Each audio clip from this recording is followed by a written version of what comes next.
ஒரு சூப்பரான summer drink எப்படி பண்ணலான்னு பார்த்துடலாமா? இந்த சம்மர் ட்ரிங்க் செய்யறதுக்கு வெறும் 2 இன்கிரீடியன்ட் தான் தேவை. ஸோ அதுல ஃபர்ஸ்ட் இன்கிரீடியன்ட் வந்துட்டு வாட்டர்மெலன்.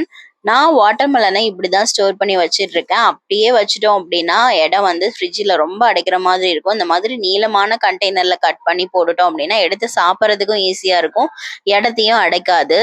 ஸோ இந்த ட்ரிங்க் பண்றதுக்கு வாட்டர்மெலன் நல்லா சில்லுன்னு இருக்கணும். ஸோ ஃப்ரிட்ஜில் ஒரு 2 ஹவர்ஸ் வச்சுட்டு அதுக்கப்புறமா எடுத்துருங்க. இந்த மாதிரி நீளமான ஒரு பாத்திரத்துல கொஞ்சம் வாட்டர்மெலன் வந்து ஆட் பண்ணிக்கலாம். நமக்கு எவ்வளோ தேவையோ அவ்வளோ வாட்டர்மெலன் ஆட் பண்ணிக்கலாம். இதை வந்து இன்ஸ்டண்டா செஞ்சு சாப்பிடணும். இதை செஞ்சுட்டு ஸ்டோர் பண்ணா அவ்வளவா நல்லா இருக்காது.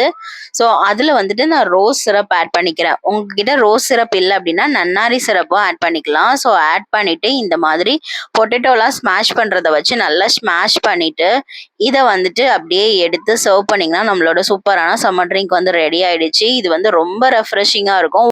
இதுல வேணும்னா கொஞ்சமா மின்ட் தென் லெமன் ஜூஸும் ஆட் பண்ணிக்கலாம். இப்படி குடிச்சாலே ரொம்ப சூப்பரா இருக்கும். அதை ஆட் பண்ணீங்கன்னா இன்னுமே ரெஃப்ரெஷிங்கா இருக்கும்.